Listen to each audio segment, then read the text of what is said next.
Hello and welcome to the Culture Swally, a podcast dedicated to Scottish news and pop culture. My name is Nicky, and I'm joined, as always, by the man who has been surprising his family this week by jumping out of cupboards and jumping out of doors dressed like a ninja. It's Greg. How are you today, Greg? Very well. You can see today's film didn't inspire too much imagination when it came to this week's introduction. Well, I didn't want to say that you tried to top yourself in a bowl of Cocoa Pops or something. I thought that was maybe a bit of a dark way to start. So, I had to go dressing like a ninja. I did think about saying, and I'm joined by the man who shares a mutual friend with me who also likes dressing up in women's clothing. But I think we'll discuss that probably at length later on in the podcast. So how are you? Have you got, listener, we are recording this on the opening day of the World Cup. Have you got World Cup fever? Because I know I fucking don't. I don't have World Cup fever in the traditional sense of like enthusiasm and what's what I'm looking for? Enthusiasm and anticipation of an exciting tournament. I've more got World Cup fever in the more traditional sense of the word fever, in that it's every time I see anything about it, it makes me feel a bit queasy, just because not for any sort of high horse human rights reasons, just because as a frequent visitor to Qatar, I know that they're going to make an absolute James Blunt of it.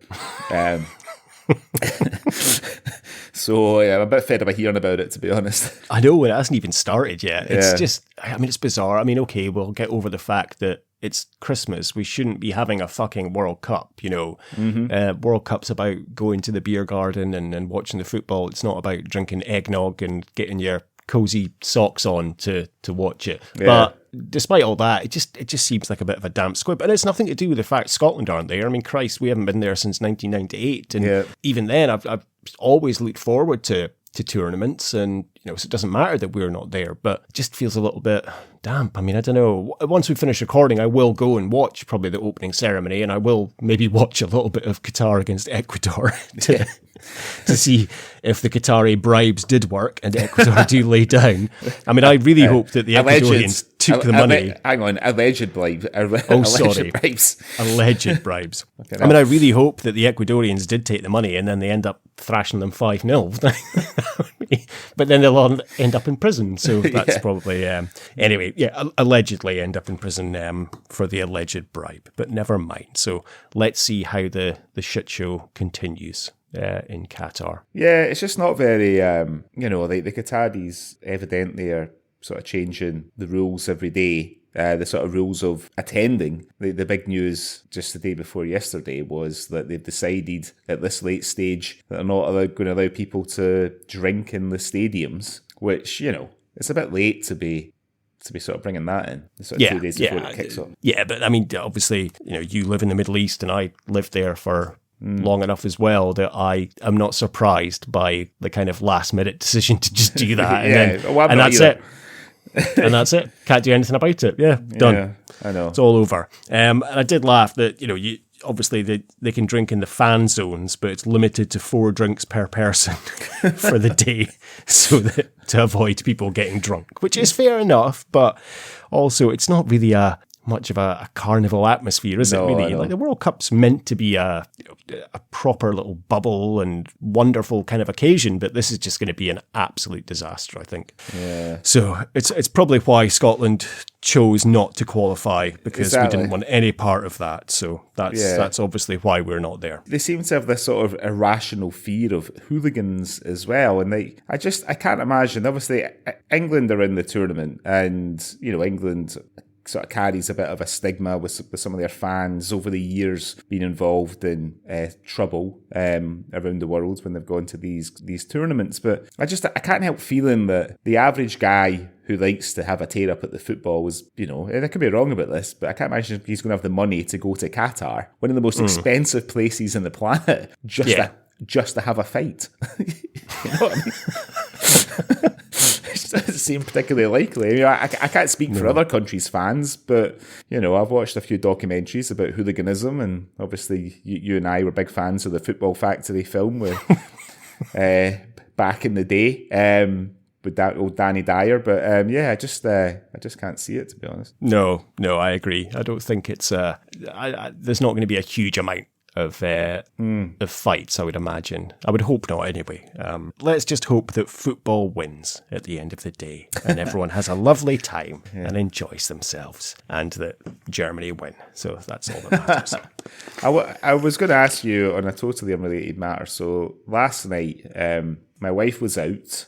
My youngest daughter's birthday yesterday, and she had a busy day. She was knackered. She went to her bed early, leaving me and my older daughter. And she's been listening to Adam Buxton's autobiography, his audiobook. And he talks on that about Alien, the film Alien, and how when it came out, it was like this sort of... It was a big deal when he remembers even the poster being scary, and it was a bit of a... It became quite important to him when he was young to try and see this film. So my daughter noticed last night when we were trolling through looking for something to watch that I downloaded Alien off iTunes a while ago so I could have all the... Because I like Alien a lot. So she wanted to watch it, and I was a bit worried because, like if you think about like a modern Marvel film, for example, there's something big and exciting happens every 20 minutes, right? We went to see Wakanda Forever last week, and it's a long film. It's like 2.5 hours long. But something exciting happens like fairly regularly, whereas with Alien, it's a very... I don't want to say slow, because I don't think it's slow, but it's a very sort of gradual build-up, and you know what I mean? It takes... There's a lot of conversation. There's a lot of sort of kind of utility scenes of the crew eating together and talking about like shares and bonuses and everything. And I thought to myself, there is no way. Like, my daughter was born in 2008. And so I said to her, listen, we can watch Alien, but you got to promise not to look at your phone at all when we're watching it. You got to put your phone down. Because we had been watching Zombieland before that, and she couldn't stop looking at her phone. So I don't know about you, but it really fucking pisses me off if I'm watching something with somebody, and we've made a choice to watch it together, and they're not paying attention. Like, it really fucking annoys me. It's annoying me just talking about it. So anyway, she did. She didn't quite keep her promise, but she was pretty good. We'd hear like a little vibrate, and she would have to pick her phone up and have a glance at it. Now, unfortunately, we only got to the part where Parker smashes Ash. Sorry if you've not seen Alien, but it is like a fucking... it's a 43-year-old film, so I was spoiling it for you. But when Ash is revealed to be an android, and Parker smashes him up with a fire extinguisher or whatever, and then she was like, I need to go to bed, I'm too tired. But she said, can we watch the end of it later? I was like, yeah, sure. So, but she was enjoying it. I was quite surprised. I wasn't sure that it would resonate with somebody of her age. But she was it held her attention, even the slower bits, and she was able to kind of watch it. So I guess my question is, do you think if she enjoys the last sort of half an hour or so that's left, do you think we should go on to Aliens? I mean, Aliens is a lot more exciting and action-packed, though, isn't it? I mean, it's definitely it's a very different film from Alien. Yeah, I mean, definitely. I would go on. Why not? Yeah. Watch Aliens, then watch Alien 3, which is underrated, I think. It's actually, it gets a bad rap, but it's actually all right. It's not a bad film. I'd like to see the Fincher cut of Alien 3, because apparently he didn't have the final say on it. So what other sort of films which would have been important to us when we were sort of 14, do you think I should, and steady on, but what other films are important Porkies. For 14, do you think I should try and introduce her to? I mean, that age, to me, what was important to me, I mean, you've got the obvious ones in terms of, like you said, it's Aliens. I mean, for me, Clerks was a big, I was maybe slightly older than 14, and again, that's quite a slow... It's not a slow pace, but it's a lot of dialogue. Well, of course, you're looking at Tarantino around about that age. So you're looking at Reservoir Dogs or Pulp Fiction. Yeah. They're, great films that, I don't know if she's seen them, but that would be a good start. I mean, I think Pulp Fiction. I mean, obviously there's a lot of bad language, but it's, I'm sure she's fine with that. Yeah. So, I was thinking of the thing is, like, watching a film with her, violence is fine to watch together. You know, she's sort of mature enough to see it for what it is. But this is as much my hang up as hers, because I was going to let her see An American Wolf in London. Any sexy scenes are just really uncomfortable for both of us. You know, I can imagine. Yeah, I can imagine that would be a bit awkward, because I was actually going to suggest, what about Train Spotting? And then I thought, actually, maybe not. She can watch that on her own. Yeah, I think, okay, so I won't be suggesting like American Pie or no, I mean anything along those lines. She watched Superfly. I noticed she was watching it when we were in the car when we were driving from Nuneaton to Leeds in the summer, and I was like, because I mean, nothing really. There's a lot of like fairly suggestive conversations. To say the least. Super bad. Super bad, sorry, yeah, not Superfly, not the old blaxploitation movie. Yeah, pretty much the opening scene is Jonah Hill's character discussing which porn site he's going to subscribe to, and the line that always sticks with me is like when he says, "I like to see the dick going in." That's like, yeah. So a little bit of suggestive conversation, possibly. Yeah. So all those kind of films, I think it's better that she watches by herself. She did quite enjoy Zombieland, when she wasn't when I didn't have to keep telling her to put her phone down. So maybe we'll do Zombieland 2 next weekend. Have you done like Shaun of the Dead? Yep, Shaun of the Dead. She liked that. Yep, she really liked that. Yeah. What about what I'm getting from this is you're not showing her a lot of Scottish films, which is not a great advert for this podcast. So I should probably say, have you tried her on Shallow Grave? Or there's no sex scenes in Shallow Grave, is there? No. Kerry Thingy gets her breasts out right near the beginning. But yeah, no, there's not any sexy scenes. Would that be awkward for you? Or would you be okay with that? Because it's not a sex scene, it's just a breasts. But I think it'd be obviously okay. You'd have to put the cushion over your lap at that point, I would presume. But you'd be okay otherwise, yeah? I just have my baggiest joggy bottoms on for that. Well, I mean, if you're looking for inspiration, you just have to go back and look at our previous 60 episodes, and then you can pick a film that she would enjoy. I mean, if you're looking for a slow-paced, lovely film, then what about Local Hero? Yeah, I was thinking that. Yeah, maybe. She must have watched some Scottish stuff. I mean, she really likes Still Game. She's been watching that. It's on Netflix out here. She likes that. It makes her laugh. So yeah, we'll find some stuff. We'll find some Scottish stuff. Okay, right. Shall we have a look at what's been happening in the news in Scotland this week, Greg? I think we better. Cue the jingle.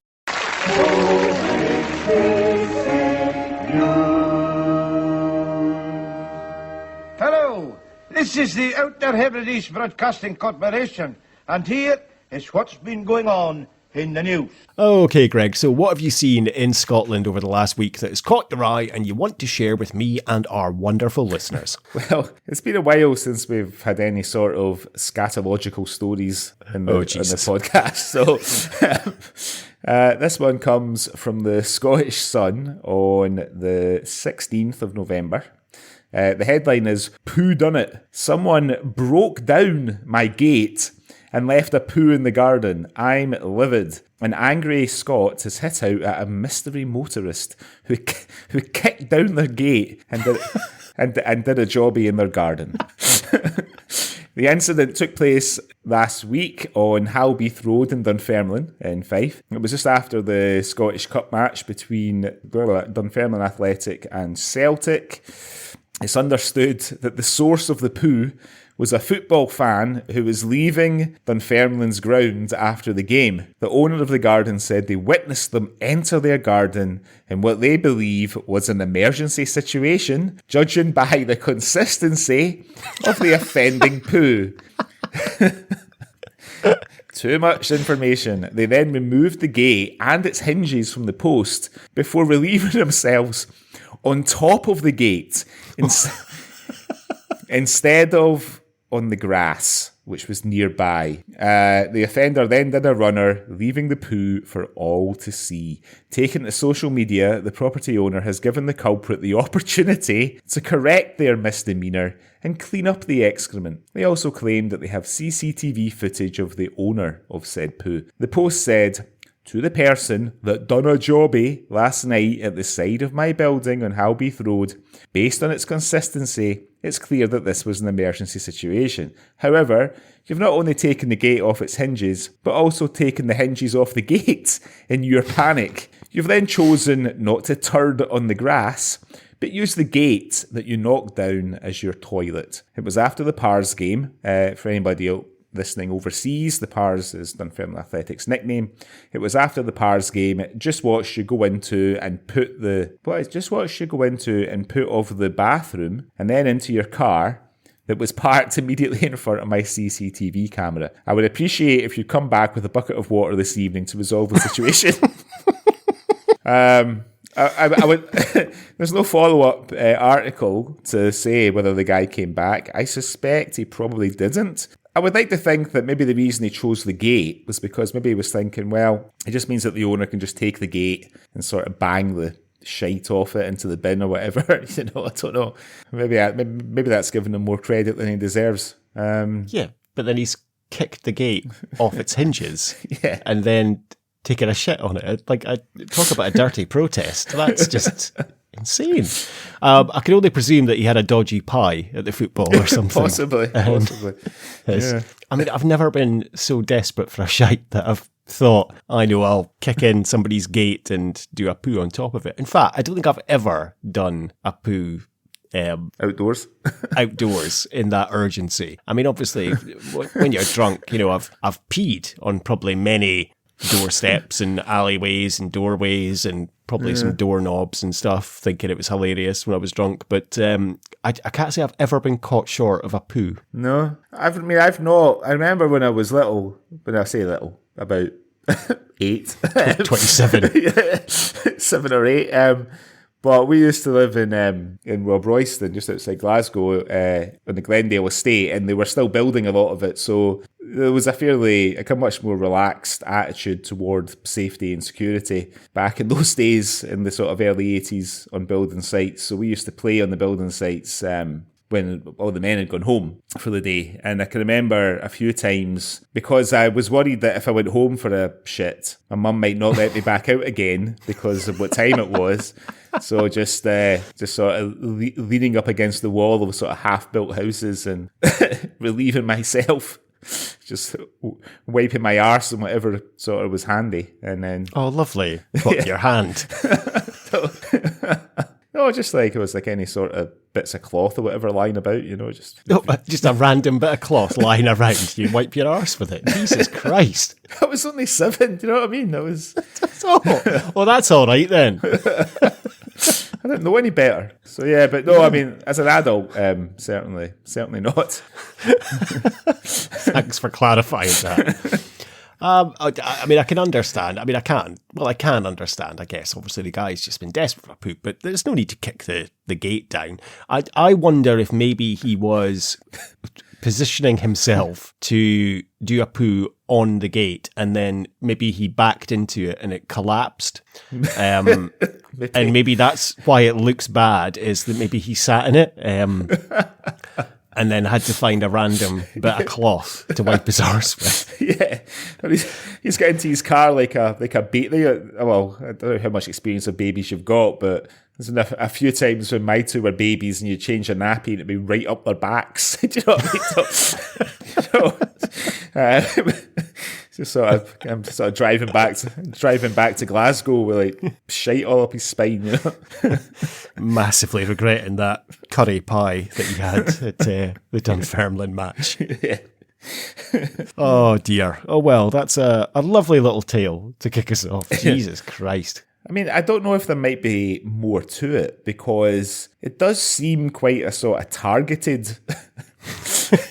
You know what I mean? And like the sort of language that the guy uses who's building it is, he sort of implies that he knows who the guy is, and he's given him the chance to come back and sort it out. I wonder if there's like a bit more to this. So what, you think this was done on purpose? It was a purposeful poo. It just seems a bit random, doesn't it?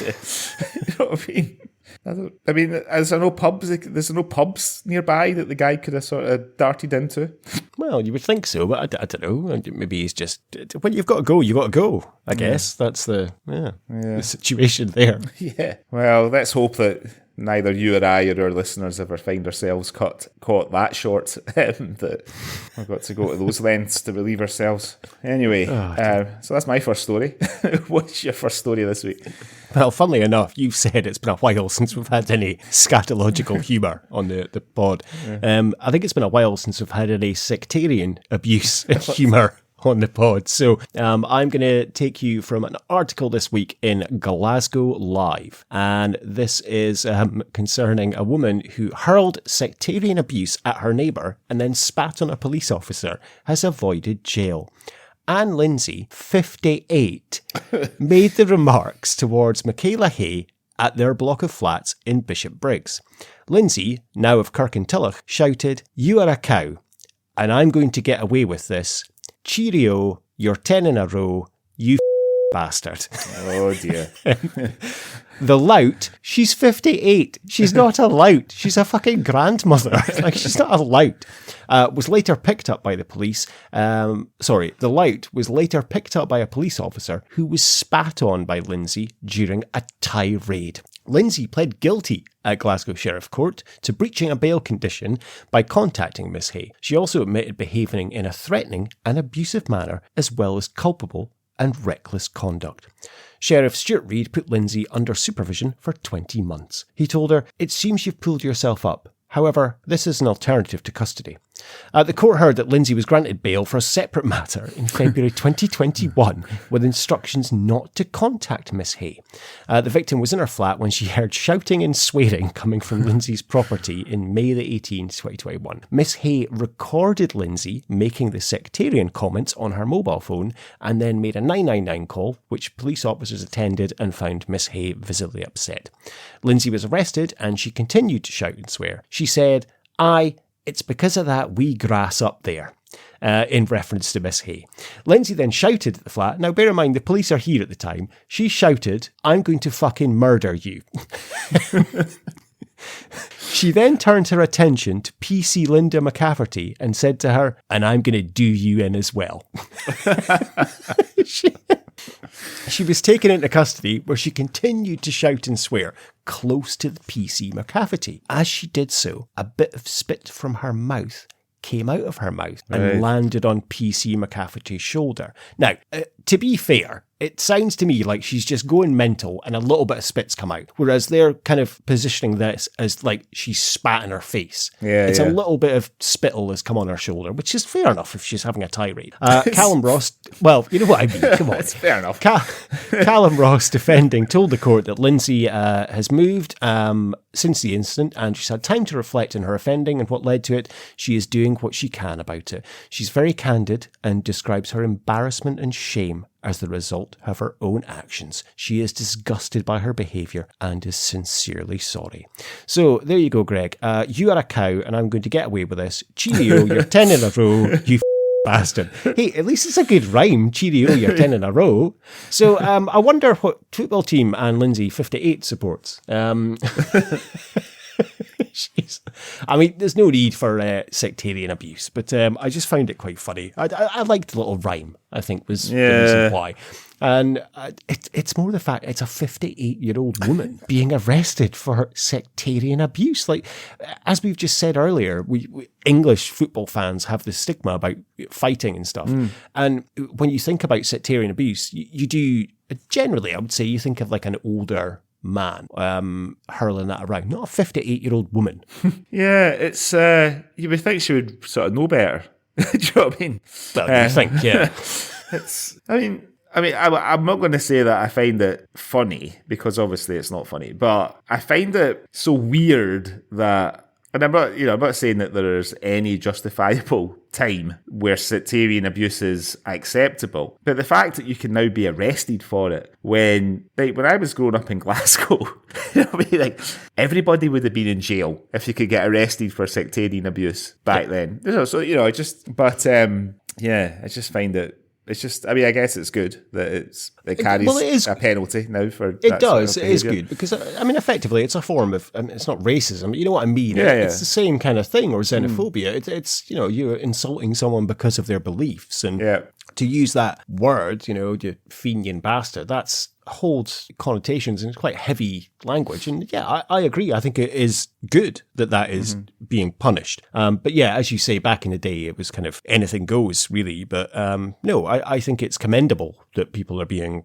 arrested and brought to task about this. Well, like you, I'm always blown away by the inventiveness of football supporters when it comes to making up rhymes. I remember back in I guess it would have been the late 90s when Celtic were on for the treble and then they got beat by Rangers, I believe, and they had put the words "Where's your treble gone" to that old 70s tune. Da, da, da, da, da. Was it like "Where's your daddy gone" or something like that? And they had put that. What's your favourite Terraces song that we can say here without losing other listeners? You know what? I'm gonna say it. One of my favourite. In fact, I've got two favourites. I wonder if I should maybe cut this out. No, I'm going to keep it in. Fuck it, I'm going to say it. My two favourites are, there was, it was one of my first trips to Ibrox. And I was on the Aberdeen bus. And in the newspaper that day, it was Rangers had signed Michael Malls that summer, the Dutch striker. And there was a photo in the newspaper of Michael Malls and his wife. And let's just say his wife wasn't the most attractive woman in the world.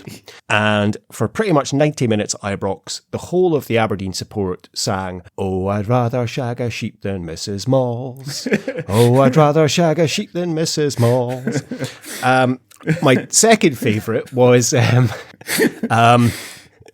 Hearts appointed a new manager. And it was Graham Rix, the ex-England player. And he had served jail time for having a relationship with, it was like a 16-year-old girl at the time. There was something dodgy, though. And so he'd done that. And his first game in charge of Hearts, he'd been obviously served his time, back into football. His first game was against Aberdeen at Pittodrie.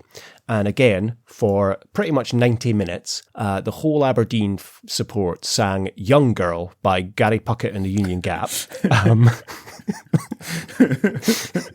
to Graham Rix. And of course, "Young girl, get out of my mind. My love for you is way out of line. Better run, girl. You're much too young, girl." 90 minutes. So that's my two favourites. What about yourself? I liked it when the Hearts fans used to sing "All the High Bees Have AIDS" to the tune of Seven Nation Army by the White Stripes when they played Hibs in the Edinburgh Derby. So that was quite a good one.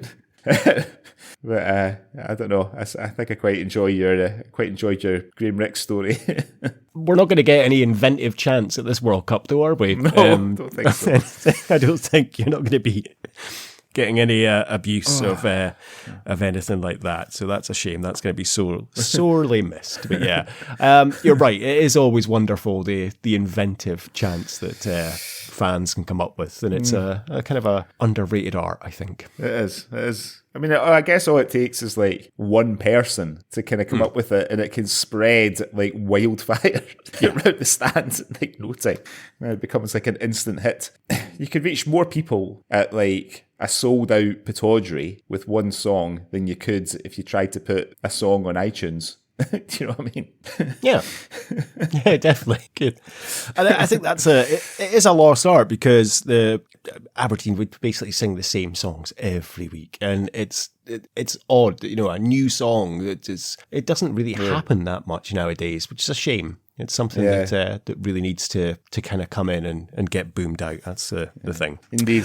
Anyway, never mind. Okay, what else have you seen this week, Greg? Okay, well, another sort of Swally trope is food and takeaways in particular. We've had a few stories. I think one of my favourites was Batter Man up in Inverness.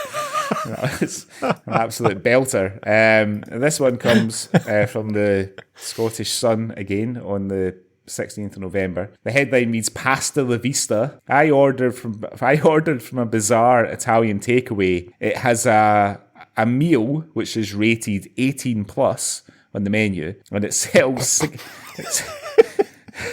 and it sells cigarettes for dessert. So this is by Anita Markoff, a reporter for the Scottish Sun. It says, most Scottish people have tales of a takeaway in their local area with weirdly labelled dishes or an unusual location, but a pizza place in Glasgow takes the cake, with Scots lately taking to Twitter to share their experiences of the Italian pizzeria, which not only misspells its name, but also has no pickup location. An artist called Kit said, it's one of the most insane online takeaways that I've ever ordered from. First off, it doesn't have an actual sit-in restaurant, which I suppose isn't that unusual these days. But the location of being directly under the train tracks is pretty unusual for a pizza joint. They're usually only open from midnight until 5 a.m. And all the reviews are from people who are absolutely off their faces at 3 a.m. They then shared examples of some of the weirder items on the menu, including a Teenage Mutant Ninja Turtle themed pizza and a brioche burger with a curvaceous golden topping. Even stranger was the 20-pack of Benson & Hedges cigarettes, helpfully placed under desserts. Kit goes on to say, yes, my favourite dessert, Benson & Hedges 20 king size. While these were not given an age restriction, bizarrely, one of the food boxes was. Scots reacted to the takeaway saying, this is... Oh, hang on, I missed it. It says, while these were not given an age restriction, bizarrely, one of the food boxes was. Kit said, why is the spicy chili chips box restricted for 18s and above, but the king pack of cigarettes isn't? Scots reacted to the takeaway saying this is hilarious and calling the items on the menu feral. Despite its oddities, Kit would still recommend the pizzeria's food, calling it really class and much better than the American chains. So there you go. They do a chips, cheese and coleslaw box. It comes with, It says it comes with one homemade coleslaw, spicy chili chips box, which indeed is 18 plus. But I think all the boxes come with chips. Chips and chicken tikka box. That's a tandoori chicken tikka Indian traditional flavour. Come with chips. Chips, cheese and coleslaw box comes with one homemade coleslaw, cheese and chips. It doesn't say what the ingredients are in the spicy chili chips box. It's just got the wee red chili marking it spicy, but also helpfully the little green leaf saying that it's okay for vegetarians. Oh, nice. Okay, that's good. Yeah. 18 plus, what does it come with a scud mag as well? Maybe. Is that the... I mean, sort of 20 years ago at 3 a.m, I'd probably be looking for a box of spicy chips and a jazz mag and 20 Benson & Hedges. So I think I was born too late. It's perfect. Wow. 20 Benson & Hedges. Jesus Christ. Like, that's a dessert. Brilliant addition to the, once you've chowed down on your chips, cheese and coleslaw, you're probably wanting a nice little Benson & Hedges and a quick leaf through the latest issue of Fiesta. Yeah, it's weird. I used to always buy like the Fruit Corners yogurts. I used to always buy the one with the little sort of chocolate balls in them, like a Crunch Corners or something like that. I used to always get one of them from the 24-hour shop in Chapel Street to have after my pie. It never occurred to me to buy a packet of Facts. How bizarre. I can honestly say I've never bought a yogurt from that shop. It's bizarre. No. The only thing I ever bought from that shop was pies, cigarettes, bottles of Iron Brew, and obviously occasionally pornography. That was it. Nothing else. I didn't often buy a pie from there because the bakery was just up the street, and the pies at the bakery, there was a lot better. Like the pies always looked a bit dubious, behind the counter, didn't they? Yeah, in there. Yeah. So that's my second little story this week. What's your last story? Well, as you know, Greg, and I'm sure I've mentioned on the Swally before, I am a big fan of the wrestling. So I have a wonderful story about a Scots wrestler this week. This is from the Scottish Sun. A Scots wrestler known as the Juggernaut used his trademark power slam to fight off a drunk thug in a violent street attack, the court was told. David Middlemiss claimed that he was assaulted with a bottle and punched and kicked whilst on the ground in a row over late-night noise outside his home last year. The professional wrestler told a trial at Edinburgh Sheriff Court that he had been challenged to a fight by Tyler Mackenzie after he had asked the lout to stop making noise. He told the court that Mackenzie and co-accused Aidan McFarlane, both 20, refused to calm down and began throwing rubbish bags through his open flat window. Mr. Middlemiss is a Scottish wrestling champion, silver medalist, and he said that he was forced to go down the stairs to confront the pair, but ended up in a fight where he claimed he was attacked with a bottle. The burly grappler told the court that he managed to halt the violence by grabbing Mackenzie round the waist and running with him across the road, slamming him into a wheelie bin.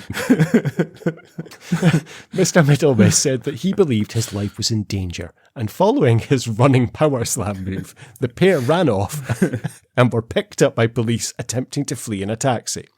Mackenzie from Edinburgh and McFarlane from Musselburgh both denied the allegations and stood trial at the Capital Court over 2 days. But after the trial heard evidence from 4 witnesses, the crowd said that it was accepting pleas from both of the accused to amended charges. McFarlane was acquitted of behaving in a threatening or abusive manner by challenging Mr. Middlemiss to fight, and he walked free from the dock. Mackenzie also pleaded guilty to an amended charge of throwing rubbish bags at Grove Street, Edinburgh on July 11th last year. The apprentice fire prevention engineer had not guilty pleas to charges of assaulting Mr. Middlemiss with a bottle and to possessing a bottle during the incident accepted by the Crown. So they were forced to pay a total of £420 and to pay Mr. Middlemiss £400 in compensation. So they've said that this happened in July 11th last year. Mr. Middlemiss, the 30-year-old personal trainer, said he opened his window to ask the 2 men to stop making noise in the street, but he was met with a barrage of abuse and challenged to a fight. He ignored the threats, but then was forced to go down when they started throwing bin bags full of rubbish through his window. Mr. Middlemiss, who at the time was training to make the Commonwealth Games wrestling team, told the court when he went down he was attacked with a bottle. He said he was knocked to the ground after he was punched and kicked to the head several times. And he said, "If I didn't know how to operate carefully, I could have been killed." He walked towards me and I crouched low and picked him up, and I had my arms around his waist, picked him up. He wasn't very heavy. I had one thing to do, and that was to subdue him. I had been bottled and punched and kicked in the head. I was in fear of my life. My intention was to run his back into the wheelie bin as hard as I could to subdue him. It was the only option I could see. So, wonderful. I mean, fair play. The guys, obviously, I can imagine these 2 little wee Neds are downstairs making noise. He's like, will you just quieten the fuck down? They've given him a mouthful of abuse, which I can only imagine. He's probably left it. Then they've started throwing rubbish bags through his window. And he's come down. They must have shit themselves. Like when he came down, and they're like, "Oh fuck," because he's a fucking big lad. Yeah. He's a professional wrestler. He's a very big. He's called the Juggernaut. It's not like he's called the Blue Midget or something. You got to think that obviously they must have shit themselves when they see him coming down, and then he's just picked him up and power slammed him in a wheelie bin. It's like. Well, that's the thing. Like, they've had a go at him first, but the thing is, he could have picked one of them up and ran him into a wall or something like that. But he's obviously thought, if I do that, I could end up doing this fucking little fanny serious damage. So I'll bang him off a wheelie bin instead, which I would imagine would be quite sore anyway. You know what I mean? I mean, it's got to hurt. I mean, I've seen. Obviously, people getting battered with trash cans at wrestling, and it's, they get up straight after, so they're fine. But to be power slammed into a wheelie. I've often thought it would be such great to be to have that ability. If you're just out in the street and someone gives you a bit of abuse, you just give them an RKO out of nowhere, or all of a sudden. I mean, that was back in the day. That was all the thing, when we were into wrestling as kids in the playground. I remember, because I was always quite small compared to some of the other kids, so I was always the target for people practicing their Ultimate Warrior gorilla presses and stuff, because I was a bit light. And it was all fine, and no one got hurt until it did get banned, because somebody did give someone a DDT on the concrete, and after that, wrestling was banned from the playground. But I've often thought it would be always one fun. person that ruins it for everybody, isn't there? Exactly, there's always one. But I've never whipped out any wrestling. I remember when I first started seeing my wife, actually, and she found out that I was a bit of a secret wrestling fan, and she said it was fake. And I think one night we'd had a few wines and we were a bit drunk, and I ended up putting her in a sharpshooter just to show her that it wasn't fake. The sharpshooter being Bret the Hitman Hart's signature move, isn't it? Exactly. Yes. Yeah. So it's quite complicated. You have to get their legs and twist them round, and then you sit and you're sitting on their back, pulling, and I shouldn't think it was fake after that. I've just basically admitted I put my wife in a sharpshooter. My wife thought it was fake until I straightened her out. She doesn't anymore. My wife's quite small. She'd be good for practicing wrestling moves on it. Occurs to me. It's not really occurred to me before. There you go. You can put her in a perfect plex or something. Off the top of your gazebo, you can do a Macho Man elbow drop on her and see. Still think it's fake? Right, get on that trampoline. I need to do a Hogan leg drop on you and see. Nobody kicks out of this. Oh dear. But yeah, one of the people you don't want to mess with, you've got to. That's the funny thing of Ned's giving people abuse, and then you're like, oh fuck, he's actually a professional MMA fighter or something, or wrestler. Like, then you've got to be really sort of considering your choices in life when you're confronted with that. I've got a lot of time for people getting their comeuppance when like that type of person just sort of upsetting the wrong guy or girl. Like I remember years and years ago when we lived in Culsith, there was two girls who lived next door to us. I won't say their names because one of them is now a counsellor in Culsith, but her younger sister, when she was at high school, she used to go to she used to do karate and gymnastics, and she was like fit as a fiddle. I've not seen her for years, but I'm sure she still is. And there was this guy tried to grab her when she was walking home from school, and she flattened him. And then she went straight to the police station when she was able to describe him. And the guy was picked up really quickly because his eye was fucking purple. And she had broken his pinky in one of his hands as well. When he tried to grab her hand, she grabbed his hand and broke his pinky and then twatted him one. So the guy was arrested pretty quickly. It was a short manhunt. Oh, lovely. I love to hear stuff like that. Oh, well. Oh, lovely. Oh, well, good. So, so we've had a little bit of poo, we've had a little bit of sectarian, we've had some wrestlers, and we've had some Benson and Hedges. So I think overall, quite a classic Swally news round, yeah? Indeed. Yeah. Wonderful. Classic Swally news round, not to be confused with John Craven's news round under any circumstances. Hey, I would have watched Newsround a lot more if they were covering stories like that, to be honest. Newsround always kind of bored me a little bit. It was always like, switch the channel.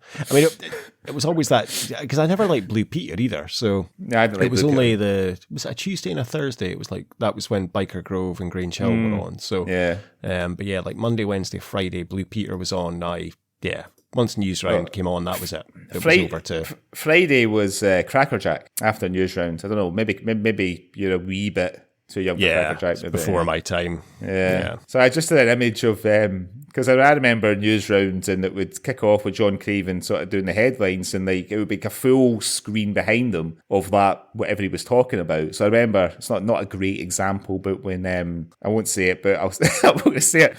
But if there was like rocket ship taking off, like a shuttle launch, you would see the spaceship behind him, like on the big screen. And I just had an image of a guy getting like arrested for wanking in his car on the big screen behind John Craven.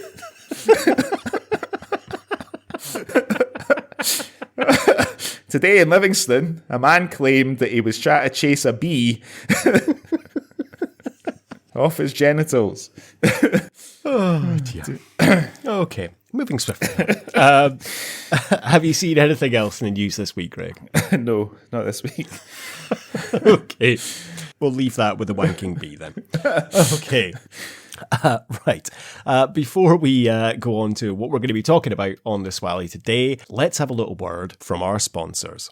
Are you ready for an early start? Though it will soak you through. Are you ready to say you're sorry and what she means to you? If you're on the losing end, get up and try again. And when you're ready, go for tenants. It's waiting there for you. It comes tall, it comes cold, a perfect head to top the gold. And when you're ready, go for tenants. It's waiting there for you. Okay, so it was your choice for this week's subject matter. Nicky, why don't you introduce this week's movie? Thank you very much, Greg. So today we are going to be talking about, and I think we can say safely, a national treasure by a national treasure. And I can't believe we haven't actually covered this on the Swally yet. This is episode 61, and it's taken us this long to get to it. But today we're going to be talking about the directorial debut of Bill Forsyth, That Sinking Feeling. Released in 1979, this film is in the Guinness Book of Records for being the lowest budget film ever to gain a proper theatrical release in the UK. The film tells the tale and the story of Ronnie, played by Robert Buchanan, and his friends including Billy Greenless as Wal, John Hughes as Vic, Douglas Sanakin as Simmy, and John Gordon Sinclair as Andy, as out of work and out of luck friends in Glasgow. Fed up with their hopeless lives and realising that there must be more to life than suicide, Ronnie comes up with the brilliant idea to pull off the heist of the century and steal stainless steel sinks from a warehouse. So, Greg, That Sinking Feeling is obviously an absolute stone cold Scottish classic, but what are your first memories of That Sinking Feeling? Well, I kind of came to it a bit late. Like when I was in my kind of late teens and early 20s, I was a huge film fan. And when we discussed Gregory's Girl way back at the beginning of the pod, I mentioned that it took me quite a long time to see Gregory's Girl. I don't think I'd seen it until I was about 16 or 17, and it was on TV one night. So, I used to buy a lot of film magazines. I used to get a lot of books about films out the library and buy books about films and stuff. So I came to learn about Bill Forsyth, and I was very aware of Local Hero from being a kid, because this, as we spoke about on the Local Hero episode, the soundtrack was everywhere, and my stepdad used to play it all the time. So I think I watched This Sinking Feeling in a sort of similar way to how I first saw Gregory's Girl. I think it was on BBC 2 or Channel 4 one Friday night or Sunday night or something like that, quite late on, and I knew about the film, but I'd never seen it anywhere. I used to buy a lot of videos, as you remember. I used to have like a big wall of big films, and I didn't have any of Bill Forsyth's films. I never kind of saw them anywhere on video back then. Of course, now a lot of his movies are part of the Criterion collection, or their own. I know that The Sinking Feelings on the BFI, the British Film Institute player. They've got their own streaming service. Mark Kermode introduces this Sinking Feeling on the BFI player. So yeah, I remember, again, I was always, like I've said millions of times before, I was always kind of quite bewitched whenever I saw a film set and filmed somewhere that I knew pretty well, and obviously This Sinking Feeling is filmed in Glasgow, so it was always a bit of a rush to see places that you recognise on the screen. How about you? When did you first watch the film? You've basically just described kind of my introduction as well. It was on, I think, a Friday night on BBC. And I think it was kind of the same. I wonder if maybe the BBC did like a Bill Forsyth series, because that was definitely the same kind of time I'd seen Gregory's Girl, Comfort and Joy, and Local Hero. They were all on the BBC on like a Friday night. So I wonder if it was maybe like a kind of, a thing they did. And it was very clever in a way as well, because as a young, and I would have been maybe 12, 13, I think, when I first saw this. Same as Gregory's Girl and Comfort and Joy and Local Hero. Because Friday night, you've watched Cheers and Frasier. Well, Cheers and Frasier wouldn't have been on at the same time, but you've watched Cheers, you've watched like Roseanne. You're spent after Eurotrash. You're kind of exhausted after watching The Word, and then you click over at BBC and it's a Bill Forsyth film. Like it's almost like this was before we were doing drugs or anything, but this it's like a perfect kind of come down, just like a, after the frenetic kind ofness of The Word and Eurotrash, you're just getting into this lovely little cozy kind of Bill Forsyth film, and nobody quite does it like Bill. No. And even watching this again, I think that's probably when the first time I'd watched it, and then I watched it again maybe 5-6 years later, and I haven't watched it since. So coming back to it now, it's just absolutely wonderful. And you can tell, because obviously we've covered Comfort and Joy, we've covered Gregory's Girl, we've covered Local Hero, but here you can just see the kind of Bill Forsyth just coming to life. And there's so many little tropes and so many little things in this film that he then, goes on to expand to in different films. And I think this was kind of one of the first homegrown Scottish films. In terms of previous efforts had always been like over the top Scottish accents or shortbread and tartan and like all over the place. And that Sinking Feeling just kind of smashed all of that. Like it's yes, there's like unemployment and stuff in it, but it's not poverty porn. It's kind of it's so dry and witty and but ludicrous aspects as well, but so realistic. And at the end of the day, this is a heist movie. And, it's just wonderful. Such a good film. Yeah, I mean, I've been watching some interviews with Bill Forsyth in preparation for the podcast today, and he began as a documentary maker, and he said he'd been working in film for 15 years before he made That Sinking Feeling. And but he had taken a job when he was 17 at the Thames and Clyde Film Company, who predominantly made, I get, what he would describe them as sort of silent colour films about Scotland, but silent in the sense that they weren't recording any sound. They were just recording sort of vistas and scenery and things like that, and then there'd be music over the top and narration. So he did that for a long. So that's where he kind of cut his teeth, and where he learned to edit and operate a camera and all that kind of thing. But the story of how he sort of got it together to make this film, and you mentioned in the intro, it was the lowest budgeted film ever to get a cinema release, and he set himself a target of £2,000 back in 1978, worth a lot more than £2,000 is worth now in 2022. But he managed to raise the money from kind of bookies and brewers and distillers and things, and there's a great little clip on YouTube of Mark Kermode interviewing Bill Forsyth, and he's kept all his sort of financial records, if you can call them financial records. He's kept all these financial records from the time, and he's basically written a budget like on the back of a bit of paper in felt pen with about 5 lines on it of what he thinks he'll need. But he's also kept all the letters that he got, both from the various people and companies that he wrote to looking for funding, and he's got letters from like William Hill and Coral and Iron Brew, and really it's quite amazing. And I think he went over budget by nearly £800 when he was making the film, which I guess would have been a lot more money then than it is these days. And all his actors are all from the Glasgow Youth Theatre, famously. And he promised them all points in the film, but I think the film went on to make £90,000, and he said so far he's not seen any profit from it. Well, he said that in 1997, I think he said that. And apparently it cost more to dub the film into Scottish accents the Americans could understand than it cost to make the film originally. So I watched that clip as well, and it was fascinating, and it was so nice to see that William Hill gave him £25. Yeah.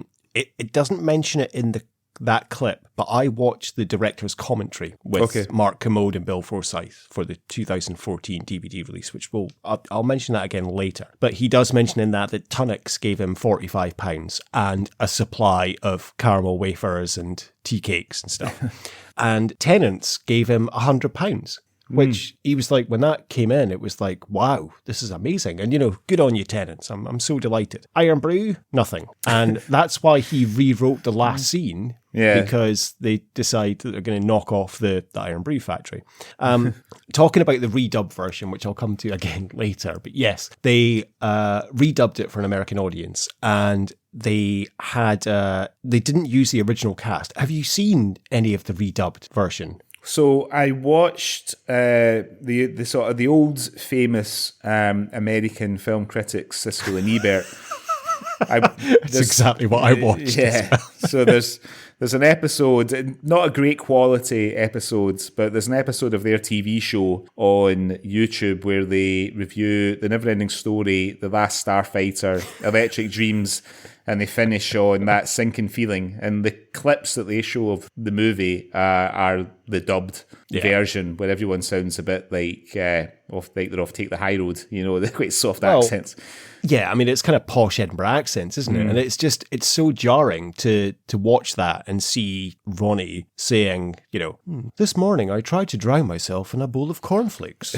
And you're like, no. And to be honest, having watched the original version, I didn't think the accents were that bad, but it's maybe because our ears are tuned to it. But I thought, did it need to be redubbed? It's not that bad at all. I think that perhaps overseas audiences historically haven't been given the credit they deserve. Do they just assume that, because there's a dub version of Trainspotting that as well. There's it's just assumed that they won't be able to understand without testing or whatever, I mean, I don't know if they ever tested the original audio on an American audience. I wouldn't be surprised if they didn't, because they also did the same with Gregory's Girl as well, But yeah, to your point, it's really weird watching those clips, especially the scene in the car, which is perhaps one of the most famous scenes in the film. The scene in the car, it's certainly the most quotable scene, and I mean, I am pleased to say that both Siskel and Ebert liked the film very much, and it was released in the US 3 or 4 years after it came out. It was only released in the US because of the success of Gregory's Girl and Local Hero. Yeah, I mean, I know we spoil films on this podcast. I mean, and to be fair, as you mentioned earlier about Alien, same as That Sinking Feeling, it's a fucking 44-year-old film, so get over it. However, they were reviewing it on the TV as it was just being released in cinema, and they kind of spoil one of the best jokes of the film, because, as you say, they're in the car talking, and then the whole kind of point is when they get out the car, it's an abandoned car on this fucking bit of ground. And they did say on the show, like, oh yeah, and it's so funny, like, when they get out of the car, it's a wreck. It's not even a proper car. And I'm like, you've just spoiled one of the best jokes of the film. Like, you cunts. So, very famously, Bill Forsyth wrote Gregory's Girl first. And he went to the BFI to try and get funding, and they said no, because it's too mainstream. So he's like, oh, right, okay. So he made That Sinking Feeling to get the money to make Gregory's Girl. And he'd went to the BFI and asked them for £29,000 to make Gregory's Girl, and they said no. After the success of That Sinking Feeling, they offered him £200,000 to make Gregory's Girl, which, so it paid off well. So the story basically comes from, it was an idea of Bill Forsyth's, because it was a story he'd read about a bowling club that got broken into and someone stole all the silverware from the bowling club. And his flat, he lived across the road from the actual factory that is in the film. And so they sell sinks and toilets and manufacture. And that was where the idea came from. And as you say, it was just from the Glasgow Youth Theatre. He kind of workshopped it with them, and it just seemed to kind of work. And that was where the whole kind of impetus of the film came from. And that was how he developed it. And it's just such a wonderful film because it's so rough. And okay, the acting at points isn't the best. No. But it's so forgivable because you could just tell it's just this rawness. And it kind of works in a way, doesn't it? Like, it's not like you're like, oh, he's such a bad actor. It really works quite well. Well, I think the thing is the characters are so likeable. So, even though, they're all amateur actors, I think the only one or two actors in the film kind of went on to have successful careers in film. Rob Buchanan is famously chucked acting after Comfort and Joy, and he works at the Tollbooth Theatre in Stirling now. Obviously, John Gordon Sinclair's probably the biggest success from the film, and Tom Mannion, who's got a really small part as the Doctor toward the end of the film. The one that surprises me, who's sort of kind of constantly worked in television and film, but doesn't even have a Wikipedia page to his name, is Douglas. I've got to try and say his name properly. Sanahan. I think, Sacchanan. Sacchanan, yeah. Because he's been working sort of constantly, either acting. He's in one of the first and maybe one of the best Taggart serials in 1985, Murder in Season. Really good one. And he's worked as a director, he's worked as a sound man. He just had a film out called, no offence, Douglas, it sounds shite, but a film out that he's directed called Star Cache, about a sort of space game show where the sort of Running Man type thing. Now, you say that, it sounds shite. I thought it sounded actually quite good. And apparently, they had a little premiere for it. Right. And Bill Forsyth went to the premiere. Okay. And after the film had screened, Bill Forsyth, out of like a little bit of tissue paper, he'd made a little crown and he put it on Douglas's head and said, I award you, the crown. You've kind of taken my mantle, right. Go and do something with it, which I thought was a beautiful thing. And kind of doesn't surprise me. I'm kind of like, that's the type of thing Bill probably would do. Yeah. But yeah, I thought it sounded quite good, actually. I was going to see if I could find it and maybe do it on the Swally.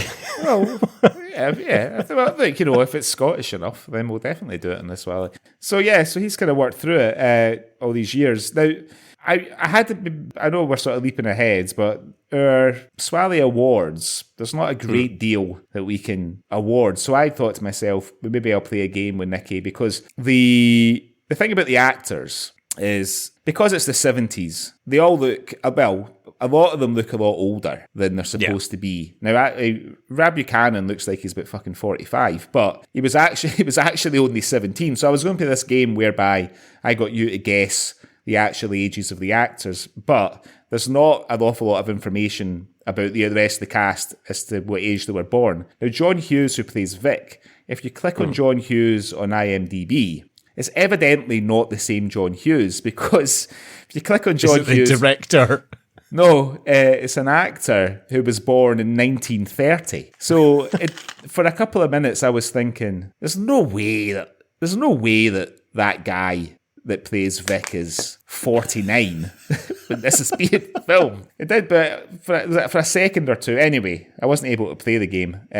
But what I did discover when I was looking at the cast, interestingly, Billy Greenless, who plays Wall, also plays Donkey McCafferty in Just a Boys Game. And because I was so thrown by the John Hughes thing, I watched the last few minutes of Just a Boys Game just to double check. And sure enough, he's nothing like Wall at all in that. I mean, he's going for it.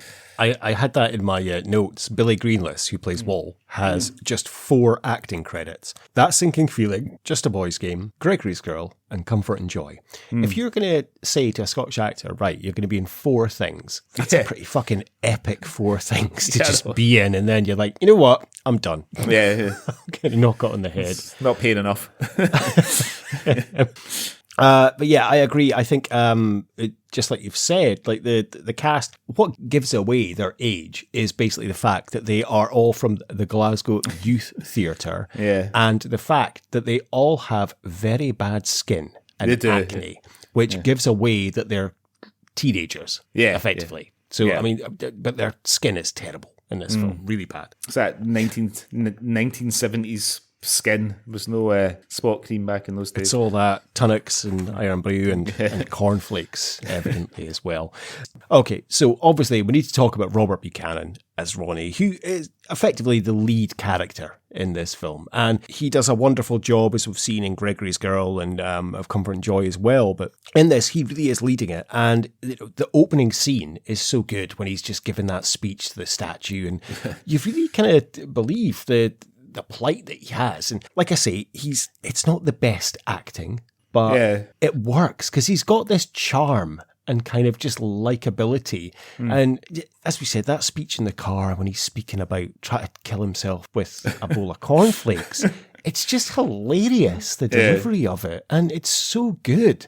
He's just absolutely brilliant in this. Like, you're rooting for him. You really want him to.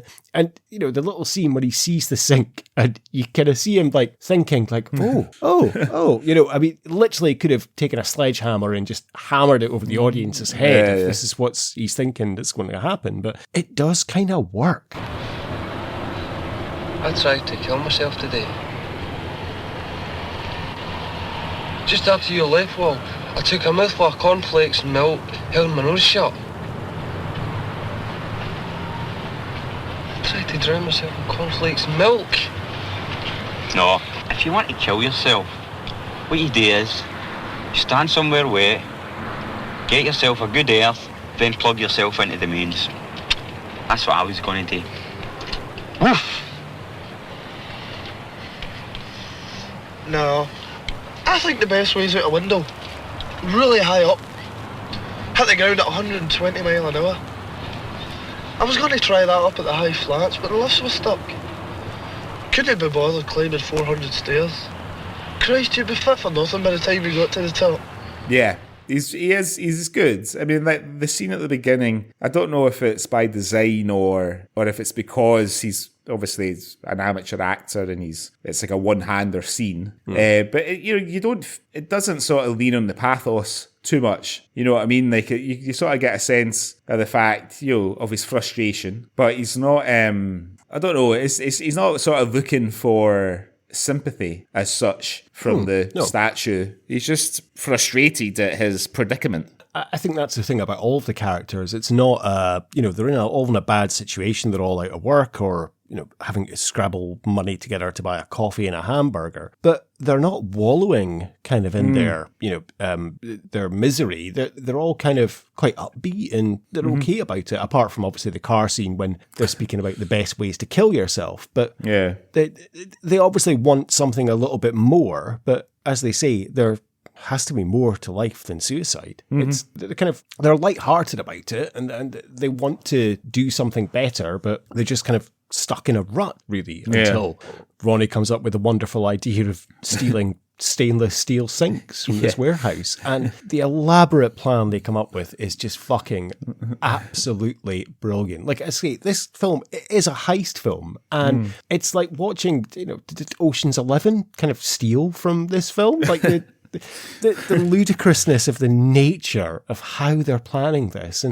And it's just the little subtle things. Like I didn't pick up on it first. And then when I listened to the director's commentary, Bill Forsyth said, so when the Simi keeps going up to what's his character name? It's like the young one or the wee man. One. The wee man. Yeah. Sorry, of course it's the wee man. When he's running up and down the slide and sliding down and running up, that's him training for running up and down the stairs when he's in the warehouse. I was like, I never picked up on that, actually. That's brilliant. And he's just fantastic, the wee man. So good. I know. When he can't find the key and he just sits down on the toilet and has a fag. Again, like, you see the real kind of unique humour of Bill Forsyth with these little quite surreal moments. They're not like too surreal that they'd be out of place, but they're just sort of surreal enough to stay in the theme. Like, you know, when you've got the penguin wandering around the school and Gregory's girl, and in this you've got, you know, when Simmy comes out and the wee girl's like bouncing the ball up against the wall, and it's quite a long scene of him tapping a fag and a light off her. You know what I mean? And as he walks away, he gives her a wee pat on the head, like you would to your wee sister or your wee brother before you left the house. You know, it's really funny. The two bits that had me in hysterics, and it's just very Bill Forsyth, is when you have Bobby the baker with his mate, and the guy's giving the order, and you know, the driver's reading off this huge list, and the guy's like, no, that doesn't, no. And they go away and then they come back to it like 3 times, and it's just so funny. And the other part is the police chase when Ronnie's getting chased by Davey, the police officer, and it just goes on for so long. And when I listened to the director's commentary, Bill Forsyth said, this is what I like to do. Like, you take the joke beyond the joke and then see if it becomes a joke again. And it does in that chase scene, because you're like, okay, all right. And it just gets so ludicrous that you're like, actually, this is really funny again. It just works. Like, it's so good. It chases Ronnie out to the end of like a pipe on the, I guess it's on the Kelvin or something like that. It's like it's only then that he realises it was Davey that he went to school with. He's like, oh, hi. He was actually a police officer, the guy that played Davey, and that was his actual uniform that he wore, because obviously the budget was so small. But the one thing he did say was, I don't want to wear my hat because that might be taking it a bit too far, because then I'm in full uniform. So what they did was they got a black hat out of a joke shop, and if you look really closely, I mean, you can't really see it on the quality of the film we're watching, but the badge is a milk bottle top on the and it's just about a black and white ribbon that's around it. So it's not a real police hat, but the rest of the uniform is his actual police uniform, because he was a police cadet.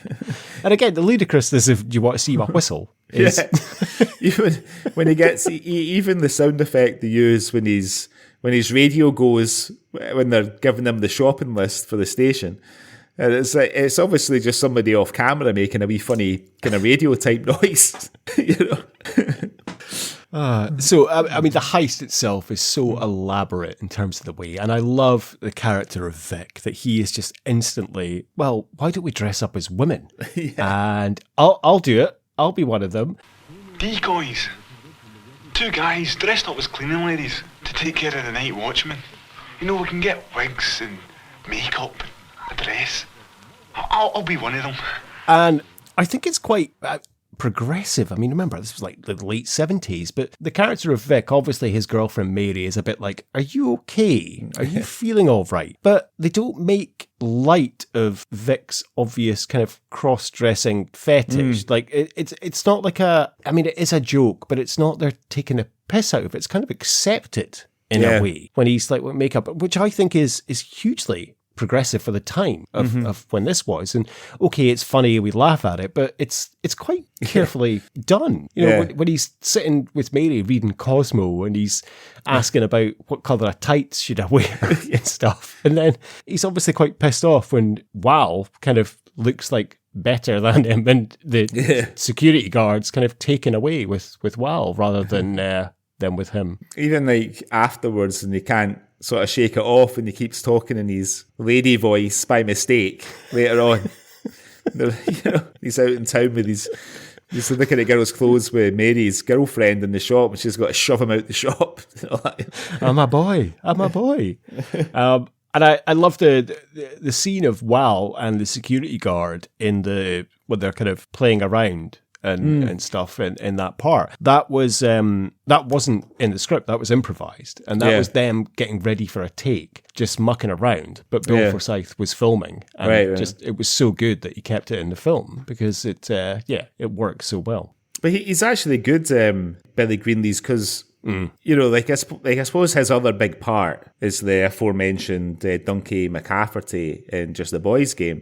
And he's like, you could be forgiven for thinking that, he's maybe not, again, not saying this to be unkind about any of the cast, but, they're obviously amateur actors. And he's a bit quiet and a bit reactive and stuff, and his character as well is in this anyway. But then the same year he plays McCafferty in Just a Boys Game. And he's sort of shows off his acting chops, really, because he's quite a vicious character in Just a Boys Game. And he's probably... I wasn't able to find out how old Greenlees is because there's no information online, but he's probably a bit younger than Frankie Miller, and yet he's got that kind of fighting scene with him in the docks at the end and all that sort of stuff. And he's like, the other thing is, this sounds silly, but he's clean shaven and that sinking feeling. But in Just a Boys Game, he's got a wee bit of sort of ginger facial hair going on. But it changes him. Do you know what I mean? Yeah. It does change him a lot. I think he's brilliant in this. Like, he's genuinely brilliant in terms of the way he bounces off Ronnie's character. And then, as I say, when he's dressed up as the woman with Vic, it's just hilarious, those scenes. And I had the misfortune to read an online review of that sinking feeling, and it was it was on IMDb, so it was something said, and someone said that they couldn't believe the audacity of the fact that the audience were meant to believe that Wal and Vic were women, and the security guard would believe this. And they compared it to like Martin Lawrence in Big Mama's House. And I would just like to say, I hope that is the first time and the very last time I hear a comparison of a Bill Forsyth film to Big Mama's House. But I know it's ludicrous, but it works, and that's the whole point of a Bill Forsyth film. It is ridiculous, but it's not so ridiculous. It does kind of work. Well, I mean, like, it doesn't take itself seriously at all, and really, like, his big sort of 4 films, this, Gregory's Girl, Comfort and Joy, and Local Hero, despite Local Hero and Comfort and Joy are dealing with sort of semi-serious themes, but they don't take themselves too seriously. And even at the beginning, like, the opening credits of this film are... This is set in a fictional town called Glasgow. Any resemblance to the actual town of Glasgow is purely coincidental. So he's kind of tying these colours to the mast straight away. It's like, we're dealing with a bit of poverty, a bit of hopelessness, unemployment, but we're not taking it too seriously. Well, I mean, the famous line of the film is, what is this area famous for? Drunks, muggers, and cultural social deprivation. It's nail on head. It's like, that's it. He's nailed the colours to the mast, as you say. And as you say, it's not taking itself seriously, but it is, in a way, it is a story about the plight of unemployment. And I mean, we weren't quite fully in the throes of Thatcher's Britain at this point, but it was still very much the theme, and it was in the post. It's a very sensitive and serious topic, but it's done in such a lovely, lighthearted way that it's just great. I mean, like, the sort of closest that comes to it is the beginning of the scene when they're in the car, which obviously becomes very funny, and like suicide is nothing to joke about, but it's funny, like, that exchange about the cornflakes.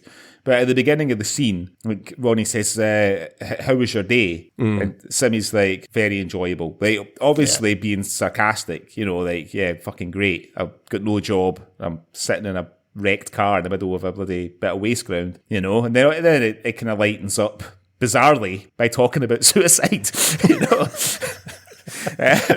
Life's too short to commit suicide, which is perhaps one of the wisest things ever committed to a movie. One of the wisest lines, I don't know if it was intended as such, but it definitely could be. Was it ahead of its time as well? Because there is talk of, obviously, Billy drugs his colleague, the van driver, and they talk about him being in suspended animation, and how he's not going to wake up until was it 2068?